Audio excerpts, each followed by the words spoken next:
Hello everyone. তো আজকে গেছিলাম একটু কর্মকারের দোকানে, একটা জিনিস নেওয়ার ছিল। তো দেখো আমরা কিন্তু এসে গেলাম কর্মকারের দোকানে। এদিকে আমি মা ছেলে বসে আছি, আর এদিকে আমার সঙ্গে কিন্তু আমার যাও এসেছিলো। তো দিদির একটা দরকার ছিল দেখে ও কিন্তু এখানে জিনিস নিচ্ছে, আর আমরা মা ছেলে দিয়ে ক্যামেরার মধ্যে ঢং করা শুরু করে দিলাম। দেখো আমার ছেলে ক্যামেরায় অন করলেও যত নষ্ট শুরু হয়ে যায়। তো যাই হোক, তারপর দেখো এখানে কিন্তু অনেক অনেক সুন্দর সুন্দর কালেকশন এসেছে।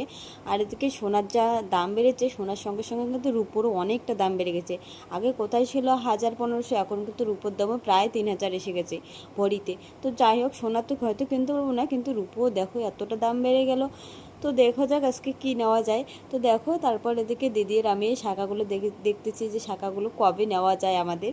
তো আমার হাতে কিন্তু ঠিক হচ্ছে, তো আমি দেখতেছি যে আমার হাতে মানে ভালো মানাচ্ছে আর কি। তো দিদি বললো নিয়ে নাও। তারপর দেখো এই রূপো বা পলা বদানটা আমার কিন্তু খুব পছন্দ হয়েছে।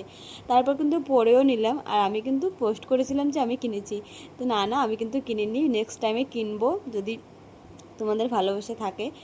তো তারপর দেখো আমি আজকে কিন্তু একটা জিনিস নিয়েছি, কী জিনিস নিয়েছি সেটা কিন্তু তোমাদের পরে জানাবো। তো তোমরা কন্টিনিউ ভিডিওগুলো দেখতে থাকো, অবশ্যই জানতে পারবে।